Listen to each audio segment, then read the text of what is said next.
Hey, it's 𝗓𝗵𝘆 here, founder of the Thrive and Life Foundation, self-healing coach, and the midwife to your personal alchemy.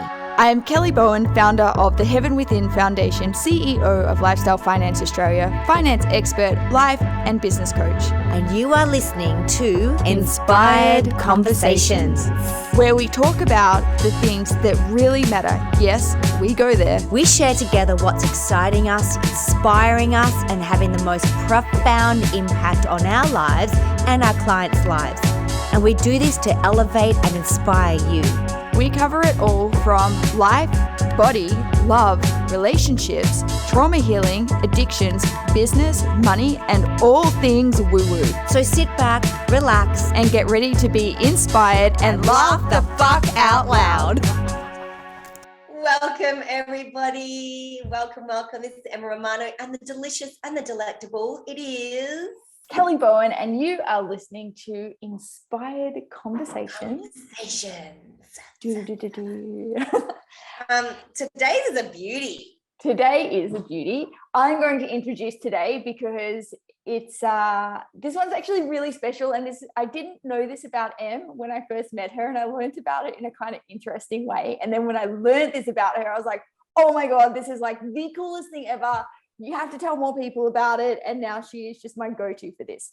So Em has this really special gift where she can talk to animals, and probably more accurately, animals talk to her, whether she really wants to talk or not. And she, a little bit like Dr. Dolittle would be the best way to describe it.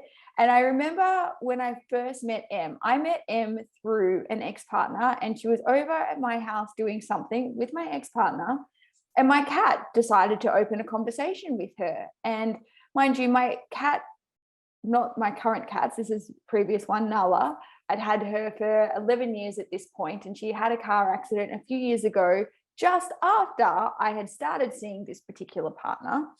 And this is 3.5 years later. And in that car accident, my cat lost her eye. Anyway, so Em's come into the house. She's come upstairs where I was with my cat. My cat's decided to say to Em, you need to tell Kelly to stop lying to herself, and she needs to get out of this relationship. Do I have to lose another fucking eye for her to get it? Why can't she see it? And Em's walked through the house with my partner, and she's gone to her partner. She's like, oh man, cats are such assholes. And I'm like, what's that got to do with anything? And then my partner's turned around and gone, oh, why? And she's like, oh, look, you know, I can actually talk to animals, and your cat just wants you to feed her more. And I was like, oh, okay. So I'm feeding my cat more. And it was later, further down the track, I found out about this conversation that my cat was right, and that Em had this incredible gift that she can talk to animals, and how our animals actually take on so much for us. And we think that there's a problem with them, but what they're actually trying to do is communicate to us things that we need to pay attention to. And for anybody who owns an animal, I know how much you deeply love and care about your animal, and how much you would do anything to see that animal happy. And I wanted to interview Em about this particular gift because it creates this space for you to have an even deeper, more intimate connection with your animal, and start to learn how they communicate in a completely different way, because they are talking. The question is, are we listening? So, Em. This is my little, my animal communication abilities started when I always had them. Like I just was born with them. I swear it's the fairy in me. And I just always had it. And I stopped it when I was 6 because it came too hard for me. So, you know, when you're a 6-year-old little girl, like, and you've got all these animals talking, because they know you understand them. They know that it's like everything's like a radio frequency. You know, when you're searching for the channel, it's like, and then, oh, hello, you're on 101.9 Fox FM. You know, they're like, oh, you're 101.9. Now we can talk to you. Now, can you please tell my owner this? You know, and when you got a 6-year-old going up to a stranger in the park going, your dog says that you have anxiety and you got to stop cheating on your wife. Guys. I'm not laughing. I am so laughing. That's wild. Yeah. Right. So 6-year-old, you'd have no idea the gravity. No idea. you know, and then you get, you know, and you come from a family where they don't believe it and they're like, don't be rude. So I just got in so much trouble. Oh God. Really inappropriate. Oh, So no. yes, so I stopped it. No wonder you said my cat was hungry. Yes. First. So I stopped it. Anyway, a few years ago, I really have been wanting to open that channel up again because it's a really beautiful frequency. It's a very clean frequency of energy and communication. And what happened was I was in this beautiful containership with the most amazing woman, 𝗓𝗏 She's in Perth. She's an incredible spiritual mentor. I've done a lot of work with her personally, and she works closely with the Andromedeans and so many light workers. And anyway, I did this 4-day event with her in her workshop. It was a 1-to-1 workshop. Like there's about 8 of us in the room. And my full intention was to open up my communication skills because I believe if you ever want a superpower, it's got to be communication. I agree. You know, couldn't agree more. Yeah, that's my superpower, is communication, to be able to communicate to others and be able to understand how they're trying to communicate to me and to comprehend what's being said to me. I think that's really important. Yeah. And I did go in there with the intention of reopening this doorway to animals. And it was the funniest thing. We're on like the 3rd or 4th day, and it was a lot of meditation involved. And I'm laying down, and on my left-hand side is these big, beautiful double glass doors. And, you know, I'm such a fairy. I do love looking out in the garden. I just daydream. You can leave me there all day. I'm happy as a pig in shit, right? So anyway, I've got my eyes closed and I can hear this male voice going, can you open your eyes? And I'm like, there's no men in here. What the hell is this? He goes, yeah, listen, just open your eyes, look to your left, and I'm talking to you. And in my head, I'm going, Ivana's sitting on a chair. And if I open my eyes, she'll be able to see me and I might get in trouble. So I kind of cranked one left eye open. I've looked up. There's a kookaburra there. Oh, wow. And this kookaburra is communicating with me, completely communicating with me. And I'm like, okay, I've opened it. This is great. So that's when it started. And when was that? 2019. I think that started again. Relatively recent. That's so cool. Recently again. But, you know, when you open it, you're open to everything. Mm-hmm. So I was there with my business partner, Shani. So Shani and I have gone back to her house, and I can hear, she lives on her own with a cat. And back then she was living on her own with a cat and a snake. 2 males, and we're about to put the key in the door, and I've gone, oh, someone's in your house. I can hear them. She's gone, what are you talking about? I went, get your phone out, call the police. I can hear someone in your house. She goes, there's no one in the house. She's opened at the door, and it's the cat. It's at the front door. Selfie. And I'm like, oh my God, it's the dog. It's the cat and the snake I can hear. Oh, that's so funny. What were they saying? Oh, you're home. Where the fuck you been? And then I started talking to Snake. The snake was hysterical, right? So Snake, Frankie, I always thought Frankie loved me. And I've gone to Frankie, what do you think of me? And he goes, I tolerate you. I'm like, okay, my feelings aren't hurt at all. They've got no filter, do they? No filter. He goes, I tolerate you. All right, soz. Wow. Did he say why? Did he give you any tips? Yeah, he just loves his mother. He's a very one person, just loves his mother. That's it. But it's incredible. And then Shani started putting the word out. And while we were there, the next day, it's funny how quickly the word gets out when you can actually understand animals. So I have animals. My animal just needs to get out of the room. Give me 1 sec. You go, babe. You go. So Shani's told Shani's told everybody in Perth that, hey, Emma's here, and guess what? She just opened her channel to listening to animals. So that day I get my first session. I have to drive like 20 minutes down the road, and I have my first session with the dog, 2-hour rescue dog, on its third family. They don't even know how many families this dog's been through. They don't know the age of this dog really, but this dog keeps pissing everywhere, excuse me, and barks profusely at anything passing the front door. Mm-hmm. So I walk in and the dog has looked at me and gone, oh, thank God you're here. Right. I'm like, okay. I'm like, what's going on? So I'm literally talking to this dog while the owner is trying to tell me all the problems of the dog. The dog is telling me all the problems of the owner. So the dog's looked at me and gone, for starters, so the owners were married. Yeah. And the dog's gone, listen, he goes, if you notice, I only piss in the house when the husband's home. The husband is on drugs and the husband is not a healthy man. So I've turned around to the wife and gone, your husband's a drug addict. And she's gone, how did you know that? I went, your dog told me. And then that's when it went from there. So the dog wanted her to split up with her husband. She did. She's so much better since she broke up with him. It was quite incredible. And there was reasons. So because the dog felt that she couldn't protect herself because she just literally was a slave to this guy, the dog stepped in as, I will protect you. So he just barked at everything that went past. Makes sense. Everything that went past. And when she would have anxiety attacks, get this, she would have massive full-blown anxiety attacks where she couldn't regulate her own breath. So the dog would pee. Because what it did, it took her away from her own pain and she would go and clean up the pee. As she was cleaning up the pee, get this, she would bend over, which would do something to her stomach, which would self-regulate the vagus nerve. Wow, that's fucking wild.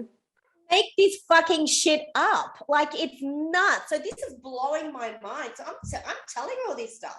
I've gone, babe, you better record me because I'm just going to tell you what he says. So I said to her, there's nothing wrong with the dog. Anyway, what I ended up doing was I took her through Timeline Reset, which is a process that I created. Timeline Reset is a beautiful process, as you know, Kel. Yeah, it's amazing. Thank you. And it takes out, frustration, anxiety, sadness, depression, hurt, guilt, and shame. And so I got her to do it, pretend she was the dog. So I did it through, Yeah, surrogate. Yeah. Surrogate. And I knew the dog, there was nothing wrong with the dog. The dog was just simply doing his job. And he did it very, very well. And he just took out any way that would work. And it was working. I said to her, he will calm down when you leave this relationship. So it took her about 6 months to leave the relationship, I think, maybe 7 or 8 months. And as soon as she did, that dog was a different dog. Wow. Yeah. Huh? I even noticed that with my cats, there are a lot of behavioral issues got much better when I ended my relationship or when it ended. The behavioral issues of the animals got so much better. And since where I've been, the last 12 months has been very stable. They're dream children. Because so our animals work for us. We think we work for the animal, like we go to work, we're the ones feeding them, we're the one cleaning up the poo, we're the one emptying the kitty litter, we're the one cleaning out cages, we're the one taking them for walks and all this. They actually work for us. Their job, they will do it energetically. They're beautiful, beautiful light beings in a sort of a animal 3D form. They're a real blessing for us. They're a gift to us. Absolutely. I think they're 5D consciousness. Like the fact, I think one of their higher. Yeah. From my experience with them, the unconditional love they give us, the fact that we can't, like, they don't talk the same dialogue that we do, and that it teaches us how to love them in all different, in all of their different states, because they can't communicate. When they do communicate, we can't hear their words because we put so much meaning and value on words that even if they were angry at us and they were giving us a fuck you because we can't understand their version of it, we just say, oh, behavior, oh, we still love you. So it's like we learn this unconditional love through them. And like, it's actually one of the gifts that we don't understand the dialogue, but there is so much that they're doing for us. What do you think? Like, I'm curious because there are certain like really common things that dogs do and cats do. I'd love to sort of like hear a little bit more from your experience. What have you noticed as some of the main roles that dogs provide for their owners? Dogs will, To be honest, there's nothing that's really different. It's pretty much the same. So if you have a dog and a cat, they will do the same thing. The same thing is to keep you alive and happy. Mm-hmm. All right. So they will do things, they will distract you from your own hurt and your own pain. Mm-hmm. That's where a lot of behavioral things come up. When I deal with cats specifically who are ill, it's usually a kidney problem, Mm-hmm. or it's a UTI, Mm-hmm. which really affects a cat. Like, you know, if you and I get a UTI, we can just go get some antibiotics and we're good. It can often kill cats if you don't catch it within the sort of first 24 hours. Yeah. And so I asked a cat, so why do cats go for the UTI? And they go, well, it's kidney. So it's a kidney meridian. So kidneys, you know, they've got to flush through a lot of stuff. So, excuse me, when our owners are holding on to a lot of pain that they don't flush through, we hold it. We're trying to flush it through, but our owner won't do it. Right. And because we're an energetic match for them, we can't. We hold on to it, which really fascinates me. And I'm like, wow, you know, when we choose these animals to come into our lives, like, we're really choosing them to be a part of us. It's not just our heart, it's not just our emotion, it's really our full body. It's an alignment. Yeah. It's quite amazing. With dogs will get a lot of skin irritants, like skin complaints. Yeah. And it's usually when the owner is in self-deprecation mode, like looking in the mirror, I fucking hate myself. Look at my cellulite. Oh my God, I hate my face. Look at my wrinkles. Then they'll end up with a skin complaint. Interesting. So then, all connected. It is all connected. They are walking like diagnostic medicine balls. Yeah, it's just fascinating, isn't it? And then they're constantly asking us to look at ourselves. Look at ourselves. There's nothing wrong with the animals. Like, you can send the animal to the vet 1,000 times. If you don't sort your own shit out, your dog will die. Your cat will die. It's simple as that. Yeah. They'll die. There was something that you said to me about cats that I found really interesting, that a cat's really interesting, that we call them selfish and we say these sorts of things about them, but a cat will actually self-sacrifice themselves for the owner. Yes, they will. 100%. So they will do anything in their power to distract you from your own self failures. If they know you're going into a situation that is going to really hurt you, they will sacrifice themselves for you. And that could be like, they'll run in front of a car. Oh, wow, brutal, like what Nala did. Yeah, they will run in front of a car. They will jump off a roof and break legs. Wow. They will do anything. They will do anything to try and remove you and focus on them so you don't step into that situation. Wow. They're amazing. They're a gift. They're a gift to us. They're an absolute gift to us. So it's funny. It's Teddy, we've got this big 53 kilo dog, and often he gets skin complaints. And we were always told, oh, he's allergic to grass and allergic to chicken. I'm like, no, there's one of us in the family who is sitting there. We're not loving our skin right now. And I literally, so there's me, my husband, my two boys, they're 19 and 20. And I'll literally send a text message through the house. Who's been standing there saying they're ugly ugly lately? And it might be Ben. Ben will go, yeah, I don't like my gut. I went, excuse me. I went, stop it. Teddy's got a skin complaint again. Wow. How does he respond? He goes, done. And then Ben goes, right, I love my body. Excuse me. I'm working on loving it. And I'll say to Ben, what do you have to do right now, right this minute, to let yourself know that you're beautiful the way you are? And he goes, I'm going to give myself an Epsom salt bath. I went, go do it, because he's itching. So Ben will go and give himself an Epsom salt bath. He'll feel better about himself. He goes, right, I'm going to eat veggies today. I'm not going to eat macas today. And lo and behold, Teddy's not scratching for the rest of the day. Wow, that's crazy. There's no amount of cortisone cream that you can put on a dog or any kind of animal it's going to fix your own self-loathing. No. That's what they are. They are a mirror image of our own pain. Wow. What about, so I know with this happened with Teddy, but this also happens with bigger dogs. Didn't Teddy have something to do with his hips or with his ACL in his knee? His do you know knee. what that's about? So when Yes. when bigger dogs get these issues, do you know, the emotion, like what's going on with the owners behind that, if you're willing to share? 100%. So Teddy is a 53-kilo dog. He's 3, and Gorgeous. he's beautiful. And at 1 year old, in 2020, it was just when lockdown started in 2020, we had to, excuse me, get, you know, all rods and stuff put through both his knees. $21,000 operation. Can you believe it? It's not cheap. Thank God it happened in 2020 and not 3 years before, because we would never been able to pay for it ever. Like, I'm so grateful that I make that kind of money to be able to afford it. Anyway, I had to look deeply into why has Teddy chosen for his knees to go? Why does he want to have an injury? And 2, why is it his knees? So I had to look deeply within myself. I checked in. To be honest, it wasn't me. It was Anthony. It was my husband. And my husband was very stuck at that time. He wasn't coping well with the lockdown.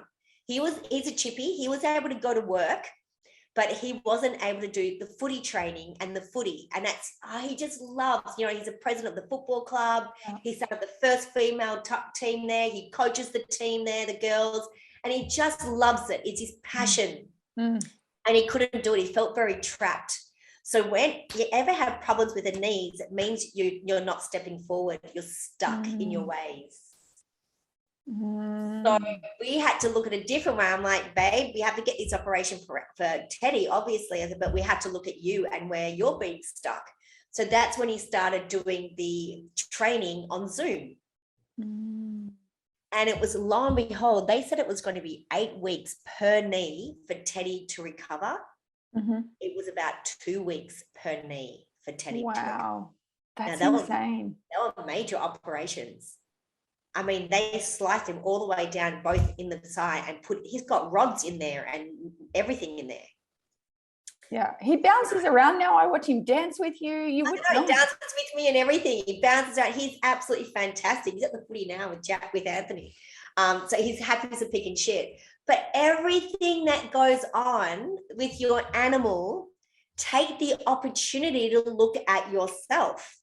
And the greatest thing you can do, you can literally get a book, like Louise Hay has one, and you can look at ailments. Yeah. So say if it's, you know, knee problems, it means you're stuck in life. Yeah. Where are you stuck in life? Are you stuck with your diet? Are you stuck with loving yourself? Are you stuck with money? Is that whatever you're stuck with yourself? If you're having liver problems, that's anger. Yeah. So if your animals, and that happens often with animals. So I know, like you said before, kidneys is a liver and kidneys. Liver and kidneys. And so liver's unprocessed anger, and they're trying to process it for you. Is that right? Yeah. Because you're not doing it. Yeah. And they see, feel, hear your frustrations. Even when you think you do. I mean, how many of us tell our dogs our deepest, darkest secrets? For sure. And our cats. Exactly. They know animals, birds are the same, but everything. You know, how often are you standing there and naked in front of a mirror, looking at all the bits that you hate about yourself, and you can say it even in your head, your animal is standing there watching that frequency lower as you are looking at yourself. And are they reading us from a frequency, or are they hearing us telepathically, or both? Both. From your experience? Both. It depends on the animal, and it's not depending what breed of animal. It depends on the individual animal. So you can have 2 dogs, could be brother and brother. One can hear me telepathically, one's reading my frequencies. And would you say that's an ascension level within the animal itself, or just definitely just like us? Yeah. Wow. Just like interesting. Yes. Okay, here I've got an interesting one to throw at you, and curious what your thoughts are. So I was thinking about this. So we as humans have evolved significantly in the last 200 years. Our quality of life is phenomenally, like, night and day different. Even with all the existing problems in the world, we are living exponentially better than what we were 200 years ago.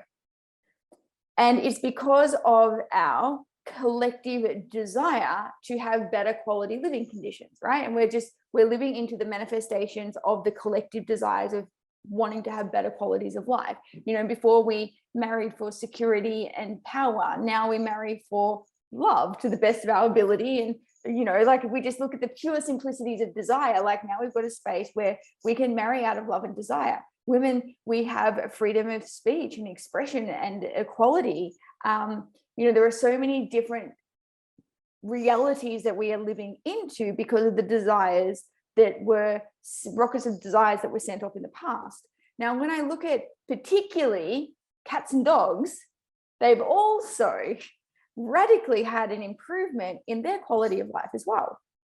Like I know my best friend and I were just talking, we were laughing, like to feed our animals, because we give them organic chicken, $30 a day for the 4 animals now. And I was just laughing. I was like, and we'll be like, they're spoiled, but like, are they? But they're living in such beautiful conditions as well. And obviously, again, sliding scale, no different to humans. What do you think? Do you think, like, in terms of how their consciousness evolves too, are they sending out these similar rockets of desire or wanting to have better living quality, being that, you know, 200 years ago, a cat or a dog would literally have to fight for every meal. Now, in my case, and I'm sure yours are no different, they get fed organic chicken, organic meats, like on a plate, morning, night, and lunch. Like as soon as they're hungry, like Cupid, he scratches at the cupboard and he knows we'll open it and feed him the moment he's hungry. So do you think, like, in terms of our animals' consciousness evolving, is it the similar kind of thing? Like what from, like, because obviously you intersect their frequency too. Like what are the sorts of things that you're observing? Or so when I go into open that channel with any animal, the only frequency I hear is to literally save. And all they want to do is save their owner. I've never heard about living things, or I've never heard from an animal that their bed's not comfortable, or I've never heard anything like that. It's always they want better connection. And they want their owners to always love themselves more. That's the only thing I've heard. So if I go to a dog park, I go to the dog park every day, right? That's a trip. So it is. You got to come to a dog park with me one day. I'd love to. So funny. I crouch down and all these dogs just stop and they stare at me and they just run towards me. And it's funny because everyone goes, oh, you must have lots of treats on you. I have nothing. I've got nothing in my pockets. But they're all like, hey, can you tell my dad this? Can you tell my mum this? Can you tell this? And I'm like, no, because they're going to lock me up. But that's all they say to me. I've never heard any of them say, hey, can you tell them to let me in at night? Or can you I've never heard that. It's always been for the better good of their owner. Wow, interesting. Yeah, their living quality has improved significantly. Byproduct, maybe. Almost like it's so beautiful, really. Like there's just no ego in it. There's no oh, you know, I want $1 million home. It's not like that. Like for them to be able to connect and know that their owner is better. It's like so many animals will kick up at home while they're left at home by themselves. Do you want to know why? Do you want to know the real reason? Yeah, why do animals struggle? Why do they? That's a great question. What is separation anxiety? What happens there? It's no such thing as separation anxiety. The owners come home from all day going, oh my God, I'm exhausted. I've had the worst day of my life. And then the animal has to go, I have to save you from that. So then as soon as the dog starts being naughty, all of a sudden they've snapped out of their bad day, focusing on the dog. The dog goes, oh, I know what to do then. So when they're out all day, I'm just going to fuck the house up because this works. And then next thing the owner goes, oh, we have to have someone at home. Yeah, that's good. Let them focus on me instead of their own pain. That's good. We'll do that. That's working. That's what it's about. That's so interesting. Yeah. You know, and then what the worst thing that we do is like, I'm so sorry, babe. I've got Cupid meowing at the window. Can I let him in? He's clearly got something to say. All the animals have come in, being that we're talking about animals. I know, right? 1 second. It happens all the time. All right, Mr. Something to say. Guys, for those of you who are listening, you can actually watch us on YouTube. So you have to look at this. Cupid is this enormous, beautiful baby boy. Yeah, he's a big man. Kelly, how much does he weigh now? I reckon he'd be close to 10 kilos. He's the biggest animal in the house. He's bigger than the dogs. He's bigger, he's a cat, by the way, everyone. He's a cat. Yeah. Oh, he's so divine. He's only one, and he will keep growing for the next 2 to 5 years. But it was just funny, we were talking about that. He was literally walking along the fence up here. And then we were talking about how they, when we go out and when we come back, when they hear our thoughts, to get our attention, he literally jumps down off the fence, comes, sits at my window because there's no fly screens on them. And he's just meowing and meowing and meowing. He never does that. It happens in our house. So we've got a cat, Roger, and Roger. I love Roger. Yeah, Roger's great. Roger's a girl. Yeah. But Roger and Jack have this great relationship. So he's my 20-year-old. They have a love-hate relationship. They just love each other. But what Roger will do, so Jack has this terrible fear of moths, right? Absolutely terrifying fear of moths. The guy can jump off a cliff, can eat fire, walk on fire, can do all that.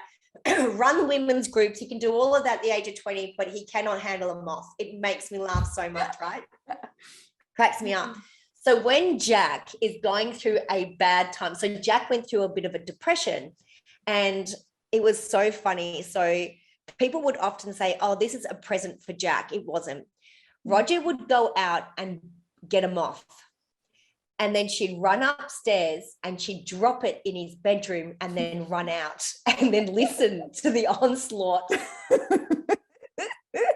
of Jack. Roger's put a bloody moth in my head.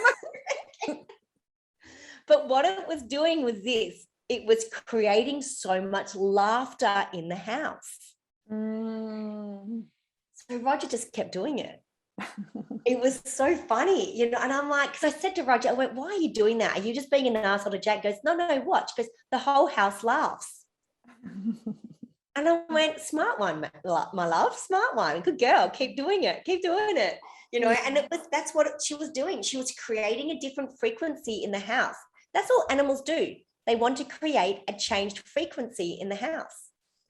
And they'll do everything first off to be cute and sweet. But if you don't raise your own frequency, they'll get sick, or they'll do behaviors that aren't aligned to what you think.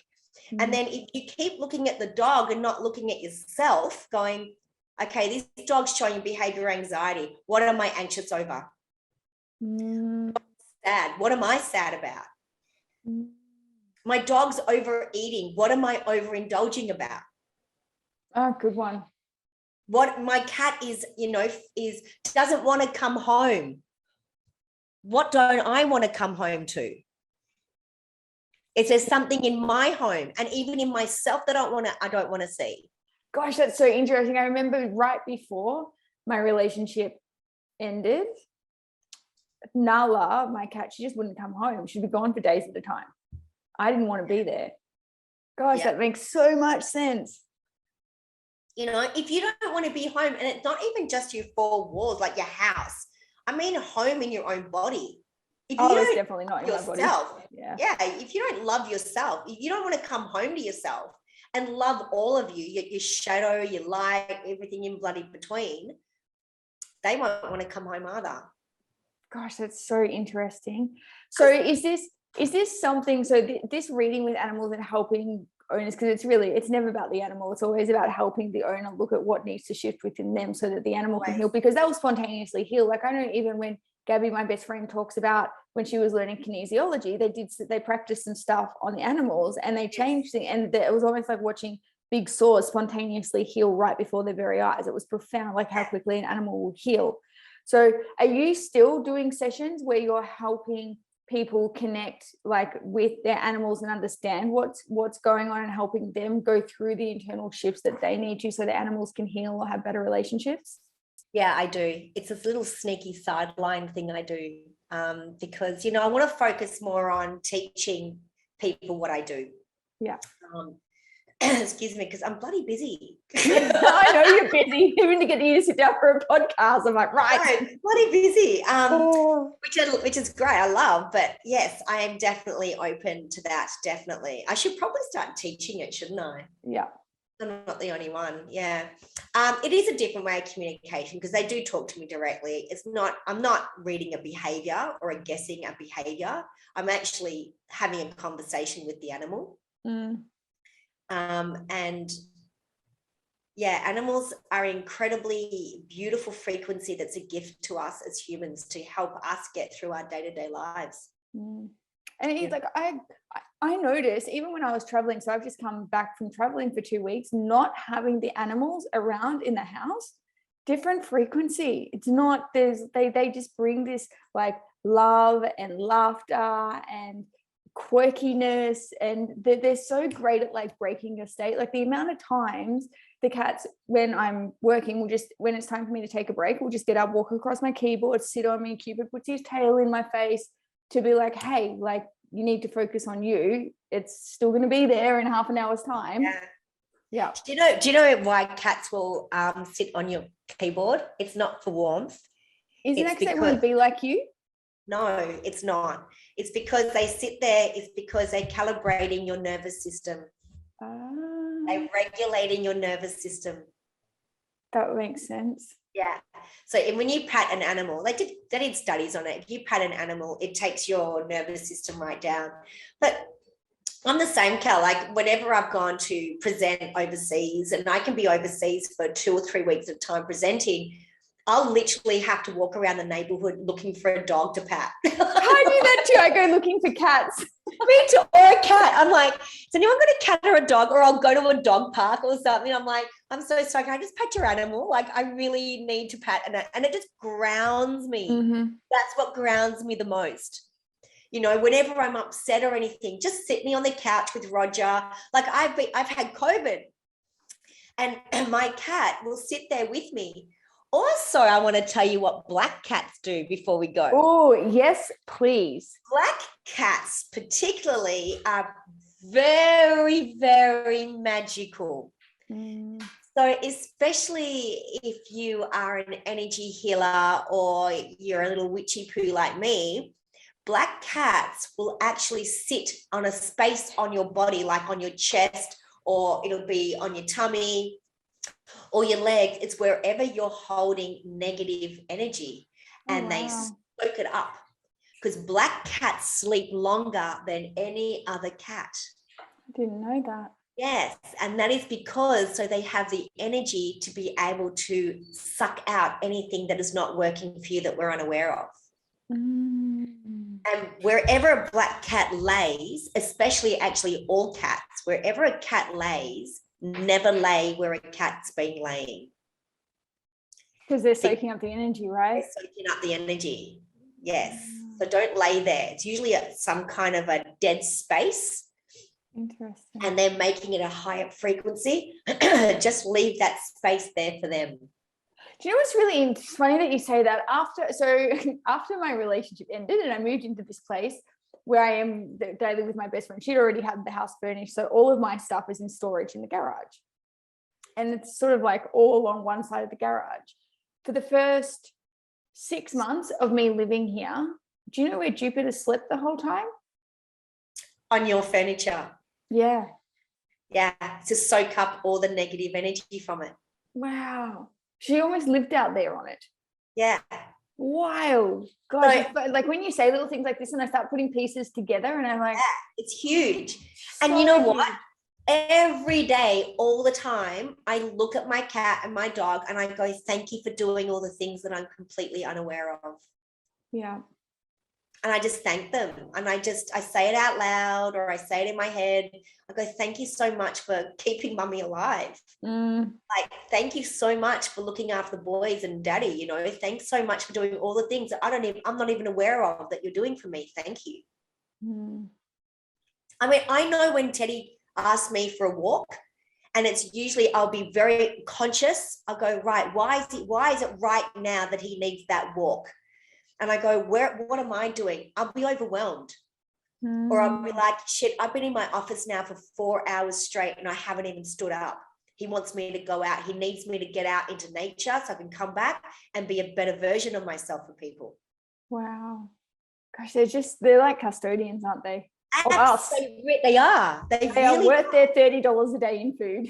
100%. And then some. Feeding one that eats a kilo of meat a day. Oh my God. Lucky you got that abundance stuff sorted. 100% abundance. Thank God for that, eh? Yeah. Oh, this has been so fun. I have loved every second of this. And I hope, like us, in sharing this, it helps our listeners create an even deeper understanding of what their relationship is with their animal, how their animal's communicating with them, and if there are behavioral problems, if there are health problems, that it's not just the animal that needs to focus on. There's a real opportunity there for us to all look within ourselves to go, okay, what am I not paying attention to? What's here for me? Because if I shift, that's going to make a radical change for my 100%, animal. You know, and especially animals that have like a cognitive behavioral thing, as in, not cognitive, more of a brain thing. You know, they'll think that there's an early onset of dementia or Alzheimer's, or that they have what about seizures? Yes, seizures, epilepsy, things like that is a huge sign of frantic energy in a owner. It's just frantic energy. And a big one is dehydration in the owners. Right. That's a huge one. A lot of animals tell me, they say, can you tell them to stop drinking coffee? It's not good for them. They'll know exactly what foods aren't good for you either. Wow. Crazy. Yeah. So powerful. It's just pretty aware. Yeah. Just being super aware. Like if you're cooking dinner and all of a sudden your dog starts barking, why? What are you chopping? And then ask yourself, is this onion good for me or not? It may not be.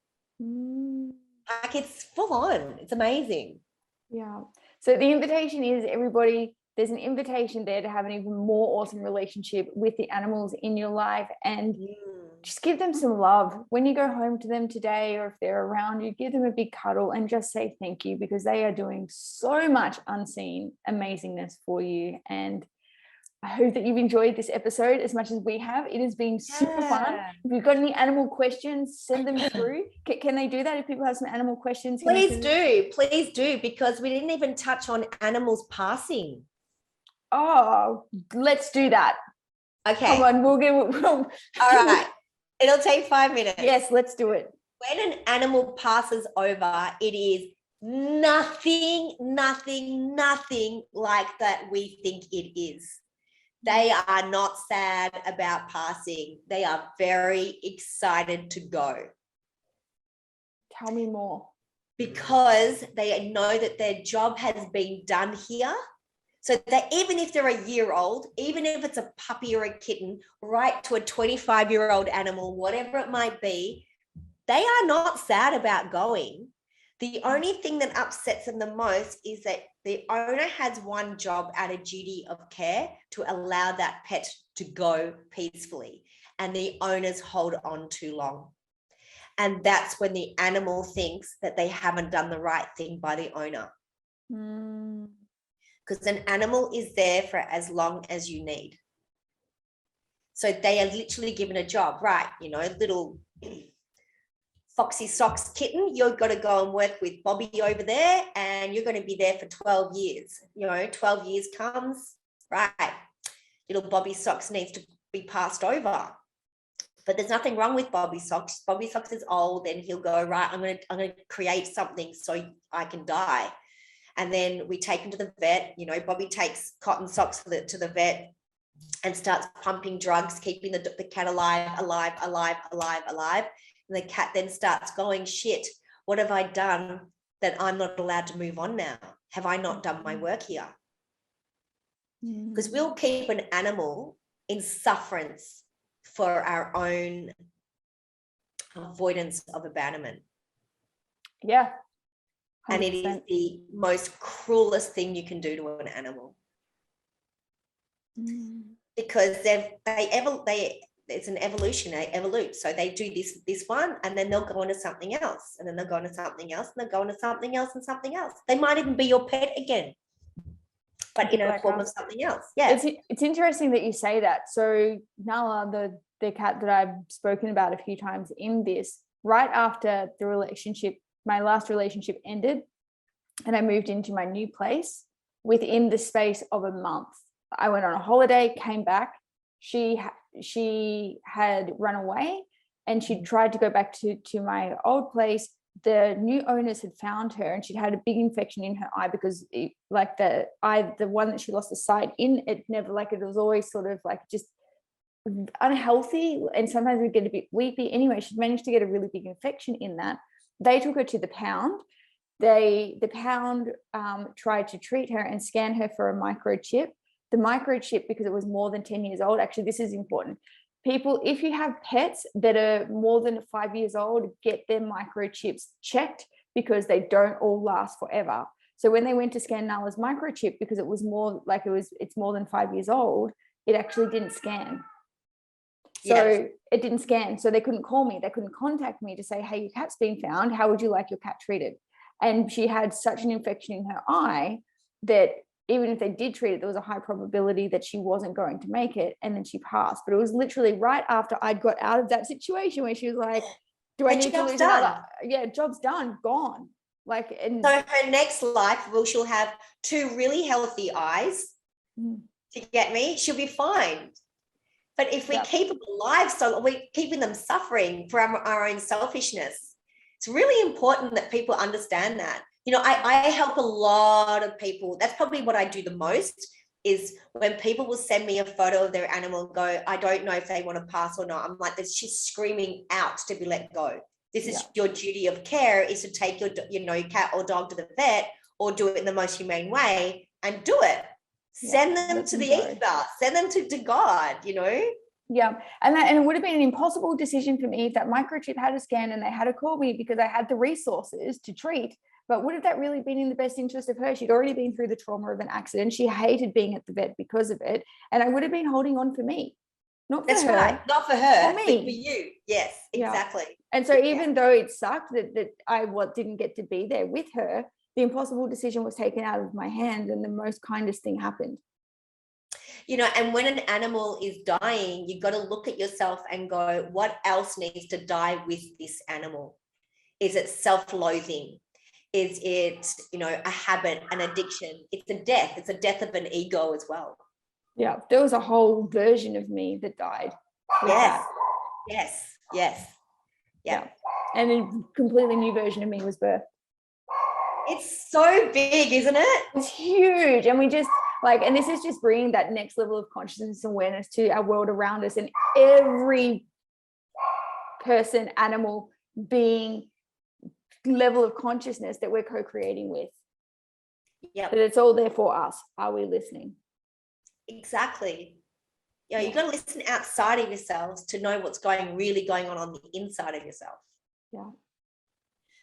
Guys, this is a big one. I really love this session. Me too. I want to hear from everybody. I want to hear what you've got to say, what your thoughts were. What do you think? Ask questions in the group. Yeah, let's chat about this one, because this is a really awesome window into things that we just wouldn't naturally think about. And it also helps us have an even deeper connection with our animals and our fur babies. They're such a huge part of our life. And, go home and give them a big cuddle and let them know you love them and thank them. Yay. Thanks, everybody. We love you guys. Love you. Bye.